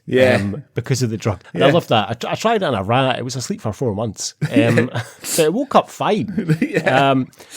I think a genius, kind of, again, ludicrous, and of course, later on in the film, Alec drinks the tea as well, and he actually becomes a bit more switched on after he's drank that tea, which, again, is obviously absolutely ludicrous. But again, you just kind of forgive it, and you just like, that's funny. That works, actually. I like it when he offers his seat to Vic in the van, because Vic's still got his dress and everything on. He gives his seat up for the lady, like he's on the bus. So in 2014, the BFI re-released this as a remastered DVD version, and with the original audio, because for a while the dubbed version was the only version you could kind of get of this. So they re-released that with the commentary, as I've said, with Bill Forsyth and Mark Kermode. And in that year it was released, 2014, it was the BFI's biggest selling DVD of that year. And 70% of those sales came from Glasgow. Right. So it shows the affection of this. But as I say, I watched the commentary and there was quite a good few points, but the one point that really stood out for me was, obviously, as we've mentioned, Bill had written Gregory's Girl, couldn't get the funding, so then he made That Sinking Feeling. And the scene where they're doing the robbery and John Gordon Sinclair jumps out the back of the van dressed like a ninja. And the way he did it, the way he did the jump and the kind of awkwardness, Bill turned to his assistant at that time and he said, "I've just found my Gregory." And I think that's just a wonderful moment to be like, wow, that just changes things so much. Just that little jump and the way he was, he's like, yeah, I've just found my Gregory. Perfect. Because Gregory's Girl was obviously a passion project for Bill and something he'd written and had thought about so long. And he'd obviously probably never thought about the cast, but just to see that movement, he's like, oh, wow, that's it. Yeah. That's him. And the thing as well, no, so you've taken this, he's not got like a ton of screen time in this, John Gordon Sinclair, but to sort of take him and then make him the lead of his next film when, you know, he's at this point, Sinclair is still an amateur actor. You know, I think he was like an apprentice electrician or something like that at the same time when he was doing the GYT, and he puts him as a lead in his next film. But you know, I think it was, I can't remember which, it might have been the programme when Bill Patterson and Bill Forsyth, it's like when Bill meets Bill, you know, it's half an hour BBC thing. And he's talking about the Scottish film industry as it was back then. And he said, you know, there was only about 20 people in the Scottish film industry back then. You know, it was an acceptance speech for an award, but it wasn't at the actual awards. He made a film, perhaps kind of predictably, you can see it on YouTube, where he talks about his career and his life and stuff. And there's a funny scene when he's showing like an old editing suite and how much he liked it, and he's pretending to get high off of the Bill Forsyth is he's pretending to get high off one of the chemicals they used for welding the film together after they'd made a cut. But you know, he said that, you know, the sort of Scottish film industry as it was, when you saw Scotland on film, it might be things like Brigadoon or one of the versions. There's quite a few versions of the 39 Steps, but it would be sort of the countryside and adventure and that you mentioned earlier on, like romance and sort of Ivanhoe and Sir Walter Scott type stuff. But he says that you would, you know, he said, I can only write stories about what I know, you know. So it was really, That Sinking Feeling is probably the first time that kind of like the kind of real Glasgow as it was in the late 70s was ever on screen, on a cinema screen. I mean, obviously you had like the Peter McDougall Plays for Today, like Just Another Saturday had been out before that, and Just a Boys Game, which is not really Glasgow, I suppose it's Greenock, isn't it? But that came out the same year. So like, to, you know, in a lot of ways, I doubt he would accept it as an accolade, but in a lot of ways he sort of started a sort of demand for like urban social movies that aren't necessarily kind of kitchen sink, look back in anger, sort of Saturday night, Sunday morning, dreary social commentaries, but sort of looking at kind of real people, but it's not all doom and gloom, you know? No, and I think the four films that he did in his early career, and I think this is probably, there's only one more Bill Forsyth film we could really do on the Swally, and that would be Gregory's Two Girls. Because the rest are obviously, the other three are in America. But I think the topics that he covers in his films are hugely important. So we're looking at unemployment and people having to steal to make a living in this. And then Gregory's Girl obviously is more about teenage kind of romance and a kind of love story. Local Hero, of course, is about a big American company kind of taking over a town. And then, of course, you have Comfort and Joy, which is about the ice cream wars, but done in a very humorous way. Yeah. And I do like the fact that I think that Bill is very loyal, because obviously that sinking feeling, I don't think he really paid the actors because he couldn't afford it. Well, he had promised them points in the film. Yeah. But he did promise them all a role in Gregory's Girl. Yeah. And promised them that he would pay them. And he did. Everyone pretty much in the cast is in Gregory's Girl. Of course, Robert Buchanan. I think probably famously is Simi, who plays Billy the window cleaner in Gregory's Girl. If I don't see you through the week, I'll see you through the window. Yeah.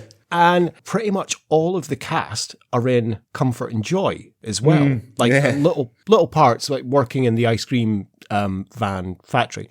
But I think it's only really John Gordon Sinclair that's in Local Hero. And I can only presume that's because Local Hero was filmed out of Glasgow. It was filmed, up north. And famously, he did say that John Gordon Sinclair was kind of free that summer. And he said, come up and film and just ride around on your bike for the summer. Yeah. So I can only presume that's why the rest of, like Robert Buchanan and other actors weren't in Local Hero, because it was too far away. Because otherwise, I am certain Bill would have had them in the film. Because it does seem that he is like very loyal and would want to reward them. And it's almost a shame that they've missed out on being probably his biggest film. Yeah. If you know what I mean. And not to take anything away from the other three, because I absolutely adore the other three as well. Mm-hmm. But Local Hero is kind of the famous Bill Forsyth film. Yeah, I think and it's probably the most satisfying Bill Forsyth film. With this film, with this one, the film ends, but it leaves you kind of sort of want to know, well, what happened next. We see a couple of the guys, like Wall managed to sell their sinks. Wall probably he manages to sell his sinks to Richard DeMarco, like the actual gallery owner, doing a little cameo there. But you sort of want to know what happens next to the guys. And, you probably, if Forsyth had a bit more money or whatever, he might have, kind of built it out a little bit. I think sort of Gregory's Girl and Local Hero, to a greater extent, have the most sort of satisfying sort of endings and kind of sort of wrap-ups. Whereas Comfort and Joy, it leaves a few unanswered sort of questions, what happens next for Dickie Bird. But interestingly, as well with Bill Forsyth, I was watching an interview with him. He's been interviewed by an American interviewer, and he says that as he was growing up, he wasn't really a big fan of the cinema, because he remembered going to the old Saturday matinees that used to be on back in the sort of 40s, 50s, and 60s, and he never liked the whole kind of way that you're manipulated, so you're sort of herded in you sort of queue up, you're herded in. He sort of likened it to going to a shopping mall in modern times. You know what I mean? You're kind of herded around, and it just never really appealed to him. So he didn't really grow up with this sort of love of cinema that probably 99% of working directors kind of grew up with. So it's more been his sort of apprenticeship that he did at Thames and Clyde that crafted him. But I was thinking, well, it's bizarre to hear him say that, because some of the shots and that sinking feeling are very cinematic. Especially the sort of shots of the city, when he does the sort of establishing shots and things, and even in the scene that you mentioned earlier when Ronnie's running away from, he thinks, the police that have rumbled him because he's sort of casing the factory, where it's just his pal. But the way that's fit, the way it's shot with them sort of running through the sort of waste ground and the building sites and things. For somebody who doesn't have a natural love of cinema that's been nurtured his whole life, he's a really cinematic director, and it comes out even more so in Local Hero, because you've got all that amazing northeast of Scotland scenery to shoot and to film and things, and it's very, very cinematic. It's quite interesting. I mean, I think even Gregory's Girl, there's a lot of beautiful shots of like Cumbernauld area. And Comfort and Joy, not beautiful, but some of the shots that are filmed like on the motorway when it must be the M8, is it? Yeah, like M8, when Kingston Bridge. Yep. You know, they're really impressive, the shots. And even when they get down into like the little kind of neighborhood cul-de-sac areas when he's chasing the ice cream van, beautiful cinematic shots. In fact, it's so funny. And that's why I'm so glad we're kind of doing this podcast, because Comfort and Joy is a film I probably watched. I think I discussed in the pod, probably haven't watched it for maybe about 20 years. And because it's coming up to Christmas and we reviewed it 2 years ago on the pod, I genuinely have thought to myself, I need to watch Comfort and Joy again. Because it's Christmas. Without doing this podcast, I probably never would have thought about watching Comfort and Joy again. But I will watch it again in the next month because of kind of the build up and probably just fall in love with it all over again. Yeah, it's making me, you know, obviously we're talking about my daughter at the sort of top of the podcast. It's making me wonder if I should try and make her watch Gregory's Girl and see how she responds to sort of 1970s, 80s high school kids compared to the ones that she goes to school with here in Dubai. So I did see, Bill did say that the factory scenes were filmed over a weekend, and it was literally a factory across from his flat, and they just gave him the keys and said, yeah, on you go, do what you want. And he's like, it could have actually been an elaborate heist. Like, he could have literally stolen all those things and gone off and sold them, but they were so trusting. They were just like, yeah, here's the keys, do whatever you want, just we'll see you on Monday. But yeah, fascinating to think that they did that all over a weekend. The factory owners might have been sort of working on the assumption that perhaps is the biggest flaw in Ronnie's plan, that 100 stainless steel sinks are probably going to be quite hard to shift. So, on that point, when they do, and he does say, you know, they're a bit hot, so we can't sell them now. But obviously the guys want their money. So then they effectively decide to either take the sinks or wait for the money. What would you do? Would you take your sinks, or would you just wait to see if you can sell them and get the money later? I don't know. I might take one sink and see if I can get 60 quid to sort of tide me over.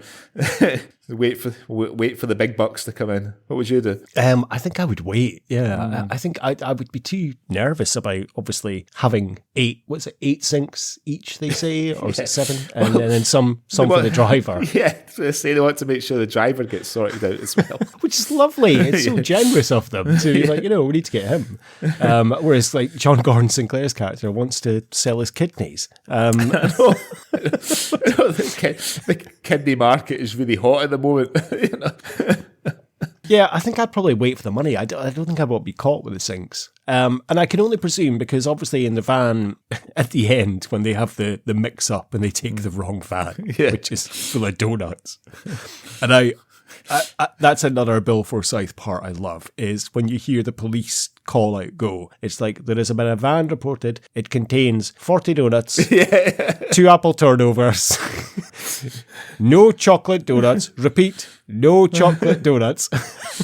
I just love the fact that they've basically lost their score, but they're delighted at the fact that they've got all these baked goods instead. You know? Well, that's what I was thinking, because I counted. There's 7 sinks left in that van, because obviously they've divvied it up, and I think that was them taking the last of their sinks into the area. Yeah. So I think all that was left in that van was the driver's sinks. Right. But in terms of they think that the sinks have turned into the bakery stuff, and then they're eating them, and then somebody suggests that the driver might have turned into like cakes and stuff as well. There's a little pause while they'll look at each other for a second. You know? Yeah, very true, actually. Yeah. I love that. Do you think that Robert Buchanan in this looks a little bit like a young Kevin Bacon? He does a bit, yeah. He looks a bit like what Kevin Bacon would probably look like if his mum came from Govan. Fair enough. I'll take that. He does. Yeah, I mean, I think it's so weird. Like we mentioned earlier on about kind of teenagers and how when you look back at teenagers in time gone by, they always look older. than teenagers do now. And I suppose that's because, obviously, we're older. But even as a teenager, looking at teenagers from the past, it always seemed that they looked and seemed so much older. But now, like, teenagers to me seem like they seem a lot younger. You know what I mean? Like, they don't, you know, when you look at these guys, they're sort of 17 and, you know, they're probably smoking John Players or Ken's at his clubs or something, you know what I mean? Something like that. And, you know, they're going for a coffee and a rolling sausage and that sort of thing. Whereas, you know, like, my daughter's a teenager. She doesn't go for a coffee and a rolling sausage.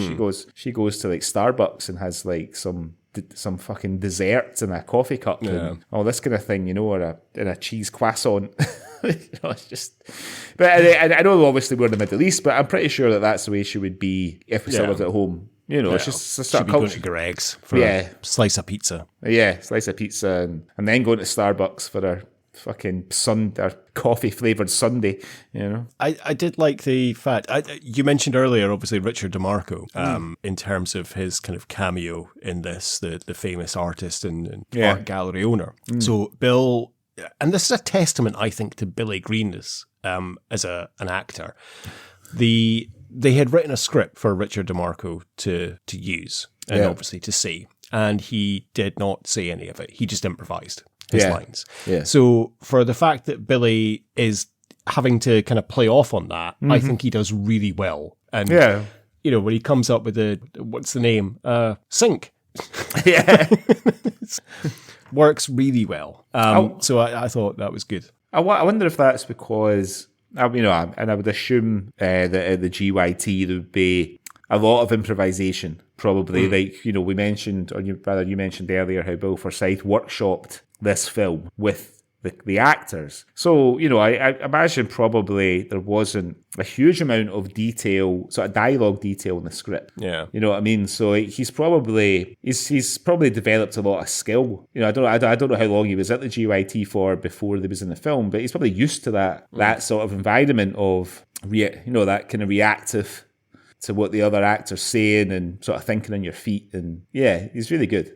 I think that ties in actually quite nicely. I did read a quote from Bill Forsyth, and someone had asked him about the film, and he said, that film doesn't belong to me. It belongs to Robert Buchanan and the cast. They made it. That probably hits the nail on the head of what you're just saying. Probably there was maybe a lot of improvisation and the way it is, but he's very much adamant that it's their film. They did it. And, you know, to be fair, they really did.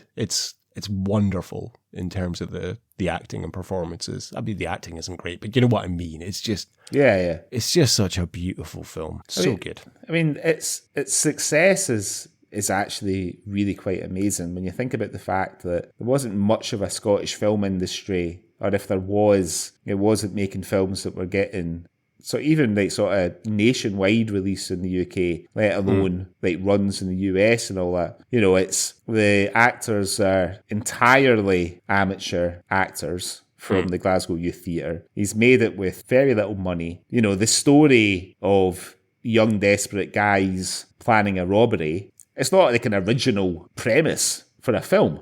You know what I mean? At all, or a story. But yet, despite all the things that were, all the hurdles that the film faced, it's become like a sensation, really. And the fact that it's like 44 years ago that it was released, and, you know, we're talking about it for the podcast, but people like Mark Kermode, who's probably the sort of leading film critic in the UK, talks about this film regularly. Yeah. You know, the BFI promote it on their BFI player. I'm sure it probably plays at film festivals around Scotland and around the UK.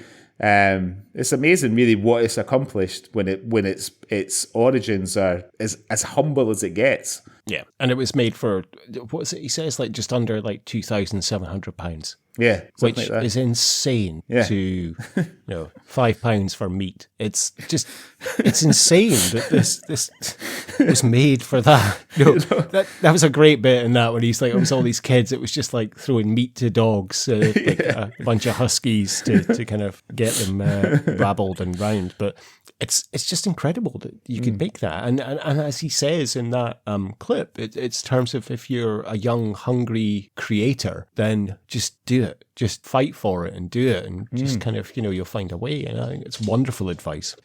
So, anything else on? There was one thing I was going to mention. So, a couple of things actually. So, we mentioned the Siskel and Ebert show. There is a trigger warning if you want to go back and watch that show on YouTube, and that is that not once, not twice, but 3 times Roger Ebert says the word.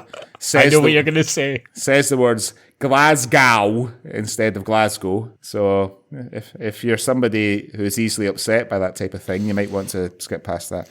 I was listening to a podcast this week. It was an American podcast, and they were talking about a northeast fishing village. Right. And they mentioned it about 6 times in the podcast. So you'd be delighted to know about the northeast fishing village of Fraserburgh. Yeah. There's 2 things that I think would upset people from Fraserburgh. People from Fraserburgh refer to themselves as brochers, because Fraserburgh is known as the Broch in the north east of Scotland. 1 is the pronunciation of Fraserburgh, and 2 is them calling it a fishing village when it's actually a town. It's like a pretty big town, Fraserburgh. I genuinely thought your second point was going to be a heroin shortage. And that's the 3rd thing that will upset people from Fraserburgh. See whenever I think of Fraserburgh, like my old, I remember when I lived up in that neck of the woods, my old flatmate Dale, when him and I were at school together. Do you remember the advert that was on the TV when Mortal Kombat was released on the home consoles, and it was like American kids standing in the street with their arms up in the air shouting Mortal Kombat. Yeah. So, because where we lived in the villages, if we wanted to go to like the town, we could get the bus into Aberdeen, or if we weren't that flush, we would either go to Peterhead or Fraserburgh. And we went to Fraserburgh one day, and for reasons that are still not clear now, we spent quite a lot of time running around the streets, shouting Mortal Kombat with our arms up in the air. So that's what I always think of when I think about Fraserburgh. The other point I was going to make, so one of the first scenes in the film has Vic going to like a sort of food van and ordering a coffee, or asking how much a coffee and a burger was. And the woman said it's 45p. And obviously he doesn't have enough money. But later on, when Ronnie meets Andy, for 2 coffees and 2 rolls and sausages, it's only 37p. So that burger van taking the piss, surely. That's a good point. Yeah, I never thought about that. You're right. Yeah. And then, of course, the last thing was, and I mention it every time we do an old thing about Glasgow, but just fucking... Right, I remember Glasgow, and it was like that, and Glasgow used to be fucking grim. It really did, back in those days. The sort of pre-European City of Culture, Glasgow Garden Festival, Glasgow was just fucking, apart from the town set, the city centre was fucking horrible. But full of couthy, hearty folk. Yeah. You have anything else on... No, I think I've kind of, all my notes are kind of done. I think it's probably time to put that sinking feeling through the Swally Awards, do you think? Yeah, let's do it. So, as always, the first award, the Bobby the Bartender Award for the best pub. There's no pubs because they're all skint, can't afford to go to the pub. No pub. And I guess all underage as well, I suppose. So the Ewan McGregor Award for gratuitous nudity. None of the actors take their clothes off. The closest thing I could find was the security guard's jazz mag that he's reading. And it's quite graphic as well, isn't it? Yeah. And he does have on the pin board behind him, there's 2 page 3 cutouts. But yeah, that jazz mag he's reading, I was like, wow, that's quite close up.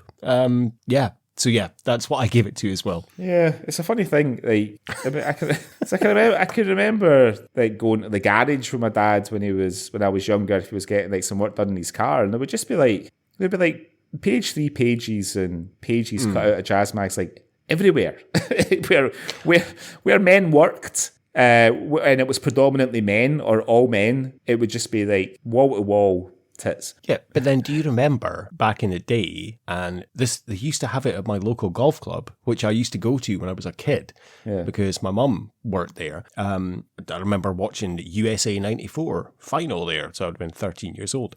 Behind the bar, they had peanuts, and you would pull off the bags of peanuts. Oh, yeah. And it would be a girl, and you would reveal her tits as you were... I thought about that for years. Okay, peanuts. Like when I worked in the pub, like when the first bar job was ever had, it was exactly like that. Yeah. You know, the scampi fries revealed a sort of drawing of a fishing boat, and the K Peanuts revealed Donna from topless lady. Donna from Chelford's Chebs. I'm glad I could bring that back into your memory. In my life. Different times. Oh my life. Okay, next one then. So the James Cosmo Award for being in everything Scottish. So there's an obvious choice, and there's a sort of sleeper as well for this one. Okay, so my obvious choice was John Gordon Sinclair, and my sleeper choice was Douglas Sackanen. Yeah, but probably I know the kind of better sleeper choice is probably Tom Mannion, who plays the Doctor, because his IMDb is vast and varied.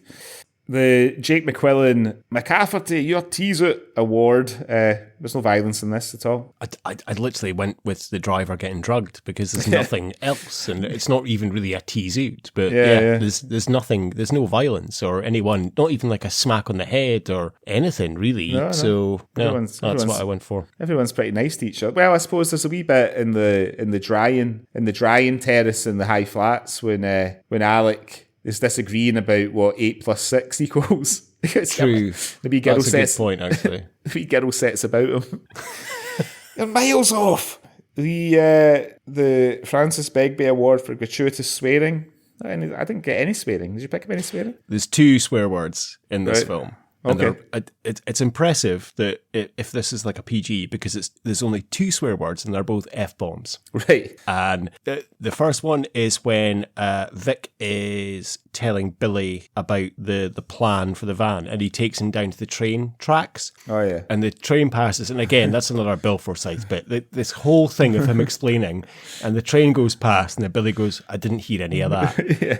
And Vic goes, fuck's sake. That's right. But my favourite is when they're in kind of before the heist, and they're in kind of the den, and they say to I can't remember who it is, but they say to the guy, "What's that for?" And he goes, "Oh, this will disable the alarm." So I do this and I do this.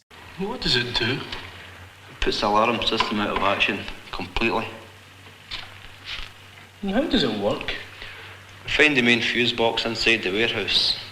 Yeah? We'll locate the fuse for the alarm circuit. Yeah? Let me throw this box at it. You should knock it to fuck. That's right. Yeah, again, another classic sort of Bill Forsyth bit of humour. But because the best part of that is, after he's delivered that whole speech and he just ends with knock it to fuck, about 30 seconds later, you hear someone off camera say, "What does that box do?" And he starts the speech again with the same... Archetypal Scottish moment. Right, I have possibly a strange one that I need you to confirm. So what have you got first in terms of that? Well, I was going to go with running from the police. Okay. But then I changed my mind to the bakery order.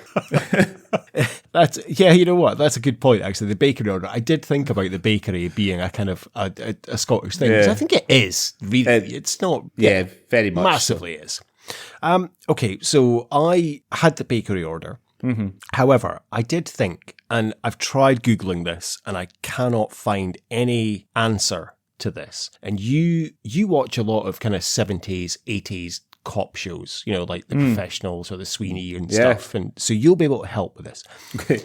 At the end, once the robbery's taken place and the police have got involved, we see a few shots of Strathclyde police motorcycle cops with a red jacket, like Super Cop from Scotch and Rye. Yeah. Is that a Scottish thing? Is that a Glasgow thing, those red jackets? Because I cannot remember seeing English cops on motorbikes wearing those red jackets. I think it might be because the only Scottish bike cop that I ever saw with a red jacket before I saw That Sinking Feeling was Ricky Fulton doing Super Cop on Scotch and Rye. Yeah. So I think there's a strong possibility that you're right, and that is a particularly Scottish thing. If any of the listeners know for sure, then get in touch and let us know, confirm. But yeah, I think you might be right there. I've tried Googling it, but obviously when you Google like police red jacket motorbike Glasgow, it comes up with some like fetish leather wear and stuff, and I'm like, okay, I don't know what I'm looking at here, but I just wondered. But as soon as I saw it, I was like, it's Super Cop, and then I think like, wait a minute, I haven't seen those red jackets anywhere else, and I do watch some 70s, 80s cop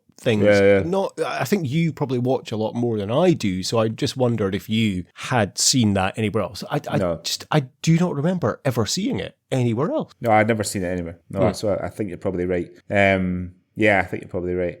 But just before we go on to the last one, so the whole bakery thing, having lived in England, and obviously Greg's the Bakers, which comes from Newcastle and is sort of tip to toe in the UK now, from they don't have as many cakes and biscuity things as a proper neighbourhood Scottish bakery would have. So I can confirm that does feel quite Scottish as well. And then the last award then, who do you think, who was your choice to win the film? I gave it to Robert Buchanan as Ronnie. In fact, no, initially I gave it to John Hughes as Vic, because Vic kind of steals the film for me. However, I changed my mind. And then thought maybe Robert Buchanan, and then we won the film, Greg. We won it. We won as a worldwide audience, because this film gave us Gregory's Girl, Local Hero, and Comfort and Joy. Yeah. So without this film, they wouldn't exist, because it gave Bill Forsyth the money to make those films. So at the end of the day, we won this film because we got to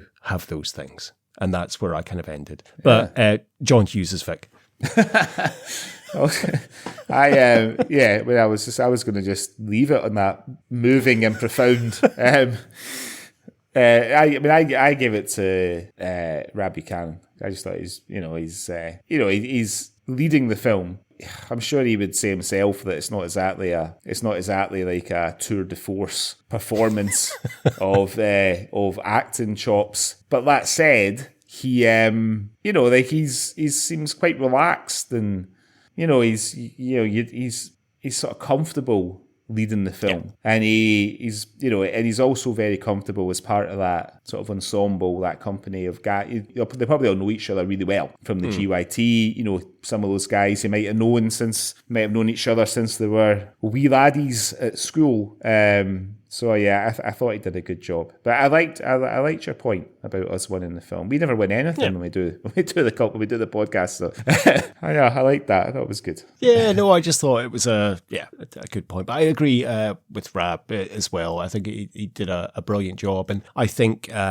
As I say, seek out the DVD commentary is on YouTube. It doesn't show the film. It's literally just a still, and then the commentary's there. But obviously, if you've seen the film, you know kind of what's happening. And he does say that scene, the opening scene was the very first scene they filmed. And to think that that's kind of his first appearance on film, and he is a bit awkward in that scene, but he also does deliver it quite well to the statue when he's talking about the curries he must have enjoyed at the Kandahar. It's he does a good job, and an impressive fucking pair of flares that he's wearing there as well. Jesus, I think that year is probably the last hurrah of the original time for the flare trouser. I know they came back briefly in the early 90s with the whole Happy Mondays sort of baggy thing, but I think that's probably the last hurrah of the original flare. The late 70s. I think so. Well, wonderful. So that was That Sinking Feeling. And I'm so glad I got the opportunity to watch that again, because it was just wonderful. So, listener, if you haven't seen That Sinking Feeling, then I would say check it out if you can. And as I say, the DVD commentary is available on YouTube as well. Okay, well, on the next episode of the Culture Swally, we are hoping to have a lovely collaboration with another Scottish podcast. So look out for that in your feed, possibly next week. I don't want to say anything in case it doesn't happen, but I think it probably will. So we'll look forward to an episode there. However, our next proper episode will be our ho ho ho ho ho Swally Christmas episode, won't it, Greg? So it's your choice. So you're getting to pick the Christmas episode this year. So what are we going to be talking about on our Christmas episode of the Culture Swally? Well, I chose a film that has been described as Shaun of the Dead meets La La Land. The 2017 Christmas zombie musical, directed by John McPhail and starring Ella Hunt and Mark Benton, Anna and the Apocalypse. So I've never seen it. So I'm quite interested to see what happens in this apocalypse. Yeah, never seen that. I think I've only really heard of that. So, okay, good choice. Yeah, I'll look forward to reviewing that on the next episode of the Swally. You know, what's better than zombies at Christmas? That's exactly what we need, isn't it? Exactly. Okay, wonderful. Right, well, good choice, Greg. Okay, thank you very much, everyone, for listening. I hope you enjoyed the show, and go and download and watch That Sinking Feeling whenever you can. And why don't you get in touch with us at the Swally? You can email us on cultureswally@gmail.com, or you can follow us on social media at Culture Swally Pod on Instagram or at Swally Pod on Twitter. And please feel free to give us a little rating, review, subscription, wherever you get podcasts. And Greg, we have a wonderful website as well, don't we? We do indeed. You can find us at cultureswally.com, where there's links to all our socials and our email and some articles about interesting things. You can also see the most up-to-date Swally tally. Well, maybe not that up to date, but you can also see the Swally tally to see which actors are near the top. And for everybody who does get in touch on Instagram and Twitter and by email, thank you very much. It's always nice to hear from people and hear what they think of the pod. Everyone's been very kind, and yeah, it's always nice to get a nice message, isn't it, Nicky? Right. Well, I obviously need to go and update the Swally tally. I think that was a little passive-aggressive dig at me there for not updating it. It's okay. I've not updated the website for a few weeks, for about a month either, so I have to put links to the last couple of episodes on there. I shall do. I will update the Swally tally this week so that we're all up to date, because I think over the next, maybe not only the apocalypse, but definitely what I've got picked for a new year is going to have a few little additions to the Swally tally. Wonderful. Okay, right. Well, I think that just about sums everything up, Greg. I think it does. Okay, great. Yeah. Well, thank you very much, and I'll look forward to speaking to you next time. Yep. Till next time. I'm off for a bowl of cornflakes. Until next time. We are sitting on a gold mine. Or should I say a steel mine? A stainless steel mine. Look, what's this area famous for? What's it well known for? Drunks. Muggles. Multiple social deprivation. Sinks! Stainless steel sinks! Hundreds of them up at Martin's warehouse! Sinks worth a fortune!